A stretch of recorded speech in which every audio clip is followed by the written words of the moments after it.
మొదటి తెలుగు మాట్లాడిన వారు శాతవాహన ప్రజలు. మొదటి తెలుగు కవి నన్నయ. మొదటి తెలుగు రాష్ట్రపతి నీలం సంజీవరెడ్డి. మొదటి తెలుగు ప్రధాని పివి నరసింహారావు.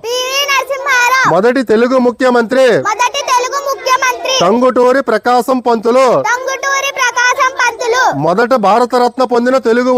మొదట భారతరత్న పొందిన తెలుగువారు పివి నరసింహారావు. మొదటి తెలుగు సినిమా భీష్మ ప్రతిజ్ఞ. మొదటి తెలుగు సినిమా హీరో రఘుపతి సూర్యప్రకాశ్. మొదటి విశ్వవిద్యాలయం ఉస్మానియా విశ్వవిద్యాలయం. మొదటి కళాశాల ప్రభుత్వ కాలేజీ రాజమండ్రి. మొదటి పాఠశాల Saint Aloysius Anglo Indian high school. మొదటి తెలుగు దినపత్రిక కృష్ణా పత్రిక. Very good. Download ShareChat.